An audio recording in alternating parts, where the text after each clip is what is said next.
Hello everyone. स्वागत है आप सभी का लोकवाणी पाठशाला में। मैथ के अंदर एवरेज का चैप्टर हमारा चल रहा है।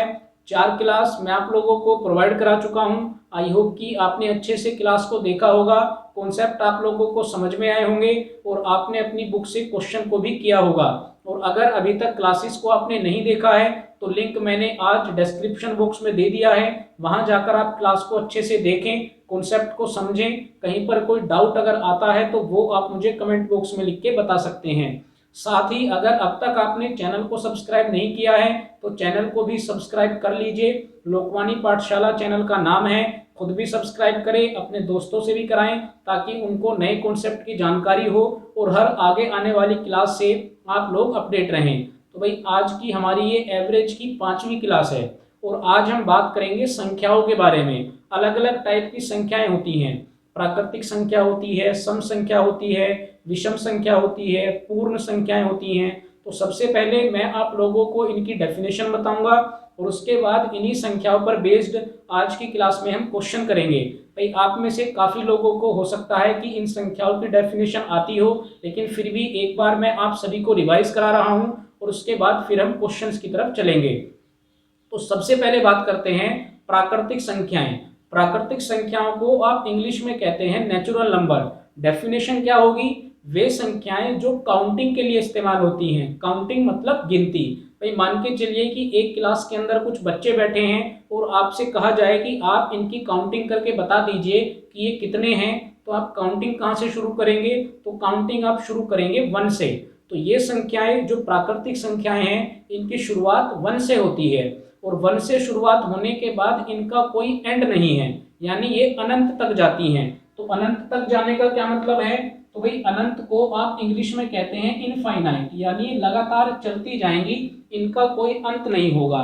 लेकिन शुरुआत कहाँ से हुई? तो शुरुआत हुई 1 से। तो आप क्या डेफिनेशन बोलेंगे कि भाई ऐसी संख्याएं जो काउंटिंग के लिए इस्तेमाल होती हैं, शुरुआत जिनकी 1 से होगी, इनका कोई एंड नहीं है, तो ये क्या कहलाएंगी? ये आपकी प्राकृतिक संख्याएं कहलाती हैं। उसके बाद बात करते हैं पूर्ण संख्याएं। पूर्ण संख्याओं को आप इंग्लिश में कहते हैं होल नंबर्स। तो होल नंबर्स क्या होते हैं? भाई नाम से ही क्लियर हो रहा है, पूर्ण मतलब पूरा। तो अभी हमने नेचुरल नंबर की शुरुआत कहाँ से करी? 1 से। तो अगर मैं इन्हीं नंबर की 0 के साथ शुरुआत कर दूं, यानी नेचुरल नंबर में 0 को भी शामिल कर दूं, तो ये क्या बन जाते हैं? ये आपके होल नंबर बन जाते हैं। और ये भी कहाँ तक जाते हैं? तो ये भी इनफाइनाइट तक जाएंगे, इनका कोई अंत नहीं है। अगली बात करते हैं सम संख्याओं के बारे में। तो सम संख्याओं को आप इंग्लिश में कहते हैं इवन नंबर। डेफिनेशन क्या होगी? वे संख्याएं जो 2 से पूरी तरह विभाजित हों। भाई पूरी तरह विभाजित होने का क्या मतलब है? मैंने आपके सामने 2 नंबर लिखे, एक 8 लिखा और एक 11 लिखा। तो भाई पूरी तरह विभाजित होने का मतलब है आप 8 को 2 से डिवाइड करेंगे तो भाई रिमाइंडर कितना आएगा? तो रिमाइंडर 0 आएगा। लेकिन अगर आप 11 को 2 से डिवाइड करेंगे तो 2 5 10, लेकिन लास्ट में रिमाइंडर कितना बच रहा है? 1। तो भाई 2 से डिवाइड तो दोनों हो रहे हैं, लेकिन जो पूरी तरह डिवाइड हो, रिमाइंडर क्या बचे? 0 बचे, वो क्या कहलाते हैं? वो आपके इवन नंबर यानी सम संख्याएं कहलाती हैं। तो इनकी शुरुआत कहाँ से होगी? तो भाई शुरुआत होती है 0 से, क्योंकि आप 0 को भी 2 से डिवाइड कर सकते हैं। तो 0 के बाद क्या आएगा? 2। एक संख्या आप छोड़ते जाएंगे, अगली संख्या लेते जाएंगे। 2 के बाद 4, 4 के बाद 6, 6 के बाद 8, और ये भी कहाँ तक जाएंगी? तो ये भी इनफाइनाइट यानी अनंत तक जाती हैं। इसके बाद बात करते हैं विषम संख्या यानी ओड नंबर्स। तो ओड नंबर्स क्या होंगे? जो 2 से पूरी तरह विभाजित नहीं होते।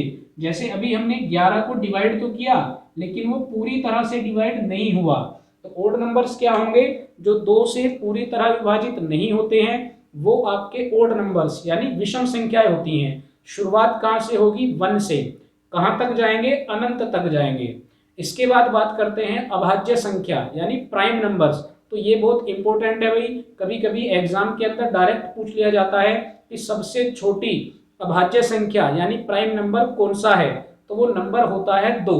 इसकी डेफिनेशन क्या है? तो भाई डेफिनेशन इसकी ये बनती है कि जिस नंबर के केवल और केवल 2 फैक्टर हों, भाई या तो वो अपने आप से डिवाइड होगा और या वो 1 से डिवाइड होगा, तो वो क्या कहलाता है? वो एक प्राइम नंबर कहलाता है। फॉर एग्जाम्पल जैसे मैंने आपको बताया, 2 की ही बात कर लेते हैं। तो 2 किस किस से डिवाइड होगा भाई, या तो आप उसको 1 से डिवाइड कर सकते हैं और या आप उसको 2 से डिवाइड कर सकते हैं। तो कैसा नंबर हुआ, एक ऐसा नंबर हुआ जिसके केवल और केवल 2 फैक्टर होते हैं। तो ऐसी बहुत सारी संख्याएं हैं, लेकिन सबसे पहली और सबसे छोटी जो अभाज्य संख्या होती है वो 2 होती है। हो सकता है कि अब आपके दिमाग में आया हो कि 1 क्यों नहीं होगी, तो भाई 1 इसलिए नहीं होगी कि फैक्टर कम से कम 2 कहे हैं मैंने, लेकिन अगर 1 की बात करेंगे तो 1 का केवल एक फैक्टर है 1, उसके अलावा उसका दूसरा कोई फैक्टर नहीं है। जबकि प्राइम नंबर की जो डेफिनेशन है वो ये है कि उसके केवल और केवल 2 ही फैक्टर होते हैं। जैसे 2 के बाद आप किसकी बात कर सकते हैं, 3, 3 के बाद 5, 5 के बाद 7, 7 के बाद आप 9 को नहीं लेंगे। 9 को क्यों नहीं लेंगे, क्योंकि भाई 9 3 से डिवाइड है, 9 से डिवाइड है और 1 से भी डिवाइड है। तो कितने उसके फैक्टर बन गए, 3, लेकिन फैक्टर कितने होने चाहिए, केवल 2 होने चाहिए। तो 9 को आप इस कैटेगरी में नहीं रखेंगे। उसके बाद 11 आ जाता है, फिर 13 आ जाता है, 17 आ जाता है, 23 आ जाता है। तो ये सभी क्या होते हैं, ये सभी प्राइम नंबर्स होते हैं। आई होप कि ये सभी डेफिनेशन आपको समझ में आ रही हो। इसके बाद लास्ट बात कर लेते हैं कॉन्जिक्यूटिव नंबर, यानी क्रमागत संख्याएं। तो क्रमागत संख्याएं वे संख्याएं होती हैं जिनके बीच में जो गैप है, जो अंतर है, वो हमेशा एक जैसा रहता है। ये किसी भी टाइप की हो सकती हैं। भाई मान के चलिए मैंने लिखा 2, 4, 6, 8, तो आप इनको सम संख्याएं भी पढ़ सकते हैं और आप इनको क्रमागत संख्याएं भी पढ़ सकते हैं, क्योंकि इनके बीच में जो गैप है वो कैसा है, वो एक जैसा है। और जैसा मैंने बताया ये किसी भी टाइप की हो सकती हैं। भाई मैंने लिखा 105, फिर मैंने लिख दिया 125, फिर मैंने लिख दिया 145, तो आप देख सकते हैं कि इनके बीच में कितने का गैप है, तो भाई इनके बीच में 20-20 का गैप है। तो सिंपल क्रमागत संख्याएं कौन सी होती हैं, जिनके बीच में जो डिफरेंस है, जो अंतर है, वो केवल बराबर होना चाहिए। तो वो किसी भी टाइप की संख्याएं हो सकती हैं और उनको हम क्या कहते हैं, उनको हम क्रमागत संख्याएं कहते हैं। तो आई होप कि ये सभी डेफिनेशन आपको अच्छे से क्लियर समझ में आ गई हैं। तो चलिए अब इन्हीं संख्याओं पर बेस्ड क्वेश्चन की तरफ चलते हैं। कुछ फॉर्मूले भी हैं, कुछ डायरेक्ट कॉन्सेप्ट भी हैं, तो वो सभी अब मैं आपको बताऊंगा। तो चलिए पहले क्वेश्चन से शुरुआत करते हैं। चलिए भाई पहले क्वेश्चन को पढ़ लेते हैं। लिखा हुआ है 1 से लेकर और 51 तक की प्राकृतिक संख्याओं का औसत ज्ञात कीजिए। भाई 1 से लेकर 51 तक की प्राकृतिक संख्याएं, तो अभी मैं आपको प्राकृतिक संख्याओं की डेफिनेशन बता के आया कि जो संख्याएं काउंटिंग के लिए इस्तेमाल होती हैं वो आपकी क्या कहलाएंगी, वो आपकी प्राकृतिक संख्याएं कहलाएंगी। तो आप कुछ इसी तरह से लिखेंगे।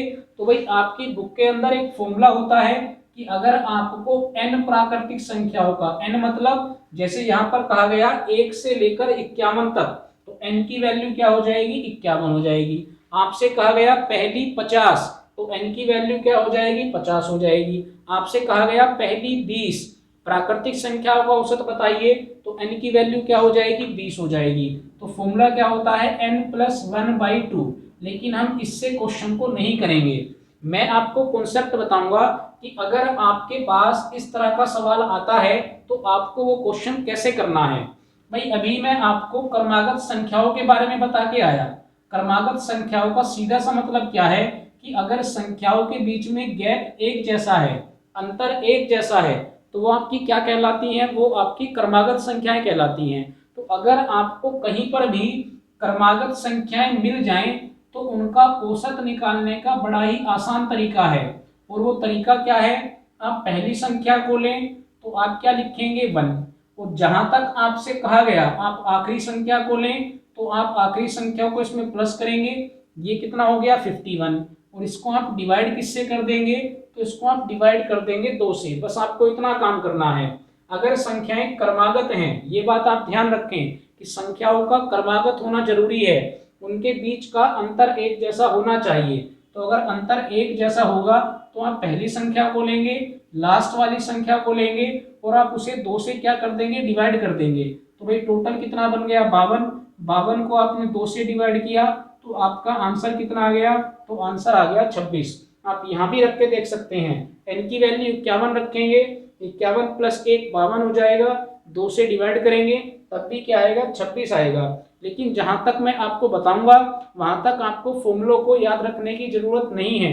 कुछ ही फॉर्मूले हैं जो आपको डायरेक्ट याद रखने हैं, जो आपकी एग्जाम में डायरेक्ट हेल्प करेंगे। लेकिन अभी मैं आपको केवल बिना फॉर्मूले के ही क्वेश्चन कराऊंगा, तो जब तक फॉर्मूले की बात नहीं आती तब तक आप उस कॉन्सेप्ट को सीखते रहें जो मैं आपको बताता हुआ चलूंगा। तो अभी हमने क्या सीखा कि भाई अगर संख्याओं के बीच में गैप एक जैसा होगा तो हमें सिंपली क्या करना है, पहली संख्या को लेना है, लास्ट वाली संख्या को लेना है और डिवाइड किससे कर देना है, 2 से। चलिए अगले क्वेश्चन की तरफ चलते हैं, इसको एक बार आप नोट कर लीजिए। चलिए भाई दूसरे क्वेश्चन को भी देख लेते हैं। लिखा हुआ है 9 के प्रथम 8 गुणजों का औसत ज्ञात कीजिए। तो भाई गुणज बोलते हैं मल्टीपल को, और 9 के प्रथम 8 गुणज की बात की गई है। तो भाई गुणज क्या होंगे, मैंने कहा जो भी 9 के मल्टीपल होंगे। तो मल्टीपल का सीधा सा मतलब है कि आप 9 का टेबल लिख लीजिए। 9 एकम 9, 9 दूनी 18, 9 तिया 27, 9 चौक 36। तो अब ये टेबल आपको कहाँ तक लिखना है, जितने आपसे मल्टीपल कहे गए। तो मल्टीपल यानी गुणज कितने कहे गए हैं, 8। यानी आपको 9 के 8 गुणज का औसत बताना है। तो आपको पूरा टेबल भी लिखने की जरूरत नहीं है कि भाई मैं लास्ट तक जाऊंगा और 8 गुणज लिखूंगा। आपको सिंपली क्या करना है, भाई पहली वैल्यू क्या हो गई, तो पहली वैल्यू 9 हो गई। और आप यहाँ पर भी देख सकते हैं कि यहाँ पर भी अंतर कैसा चल रहा है, अंतर एक जैसा चल रहा है। तो कैसी संख्याएं बन गई, क्रमागत बन गई। पहला आपके पास क्या निकल के आया, पहली संख्या कितनी आई, 9 आई। कितने गुणज कहे गए हैं, 8। तो आप जितने भी गुणज कहे जाएं उसमें डायरेक्ट मल्टीप्लाई कर दीजिए, तो 9 थे कितना हो जाएगा, 72। तो ये वाला आपका क्या होगा, ये वाला आपका आखिरी गुणज होगा, यानी 8वां गुणज होगा। तो इतना आपने काम कर लिया। अब इसको डिवाइड आप किससे कर दीजिए, 2 से डिवाइड कर दीजिए, निकल जाएगा औसत। तो भाई 9 और 72 कितने हो जाएंगे, तो भाई ये हो जाएंगे 81। 81 को आप 2 से भाग करेंगे तो ये कितना आ जाएगा, तो भाई ये आ जाएगा 40.5। तो अभी मैं आपको सिंपली केवल यही बता रहा हूं कि जो भी क्रमागत संख्याएं आपके पास आएंगी उनका एवरेज, उनका औसत आपको कैसे निकालना है। और अगर ये क्रमागत नहीं होंगी तो उसके लिए आप पहली क्लास देखें, वहां पर मैंने आपको डेविएशन मेथड बताया है कि किस तरह से आप संख्याओं का औसत निकालते हैं। इसीलिए बार बार मैं आपसे कहता हूं कि आप क्लास को 1 से देखें। भाई जितनी भी क्लास बनती हैं, 8 क्लास बनती हैं, 5 क्लास बनती हैं, तो अगर आप क्लास को 1 से देखना शुरू करेंगे और आखिरी क्लास तक देखेंगे तो आपके काफ़ी सारे डाउट खत्म हो जाते हैं। क्योंकि हो सकता है कि आपके दिमाग में ये बात आई हो कि अगर ये क्रमागत ना हुए तब हम औसत कैसे निकालेंगे। तो वो बात मैं पहले से ही फर्स्ट वाली क्लास के अंदर बता के आ चुका हूँ। वहां मैंने डेविएशन मेथड से आपको औसत निकालना बताया है। तो फिलहाल अभी मैंने आपको क्या बताया, भाई 9 के 8 गुणज हैं। तो पहला गुणज क्या हो गया, 9। 8वां गुणज क्या हो जाएगा, 9 8 72। पहला और आखिरी गुणज आप लिखेंगे, 2 से डिवाइड कर देंगे, आपका आंसर आ जाएगा। चलिए एक बार इसको नोट कर लीजिए, आगे चलते हैं। चलिए भाई अगले क्वेश्चन की तरफ चलते हैं। लिखा हुआ है प्रथम 6 अभाज्य संख्याओं का आपको औसत ज्ञात करना है। तो भाई अभी मैं आपको अभाज्य संख्याओं की डेफिनेशन बता के आया। अभाज्य मतलब प्राइम नंबर। और शुरुआत कहाँ से होगी, तो भाई शुरुआत होगी 2 से। 2 के बाद आप लिखेंगे 3, 3 के बाद 5, 5 के बाद 7, 7 के बाद आप 9 को छोड़ देंगे, 11 लिखेंगे, और 11 के बाद आ जाएगा 13। तो 6 कहे गए हैं, 1 2 3 4 5 6। तो भाई 6 ये आपके कैसे हो गए, अभाज्य संख्याएं हो गई। लेकिन अब आप यहाँ पर क्रमागत वाला कॉन्सेप्ट नहीं लगा सकते। क्यों, क्योंकि भाई इनके बीच में अंतर एक जैसा नहीं है। यहाँ पर अंतर 1 का है, यहाँ पर 2 का है, यहाँ पर 4 का है। तो यहाँ पर आप वो वाला कॉन्सेप्ट नहीं लगाएंगे। इसके लिए आपके पास 2 तरीके हैं। सिंपल तरीका क्या है कि आप इनको जोड़ेंगे, और जोड़ने के बाद ये क्या हो गया, सम ऑफ ऑल ऑब्जर्वेशन, जो मैं आपको पहली क्लास के अंदर बता के आया हूँ। और हम डिवाइड किससे कर देंगे, नंबर ऑफ ऑब्जर्वेशन से। तो कुल ये कितने हैं, 6 हैं। तो आप इनको जोड़ दीजिए, 13 और 11 हो जाएंगे 24, 24 और 7 31, 31 और 5 36, और 3 39, और 2 कितने हो जाएंगे, 41। 41 को आप 6 से भाग कर दीजिए, तो 6 से 6 बार टेबल चलेगा, तो कितना बचेगा, 5 बचेगा। आप पॉइंट लगाएंगे, 0 उतारेंगे, 6 8 कितना हो जाएगा, 48 हो जाएगा। फिर आपके पास 2 बचेगा, 0 उतारेंगे, 6 तिया कितना हो जाएगा, 18। तो लगभग कितना आएगा, 6.83। ये आपका क्या आएगा, एवरेज आएगा।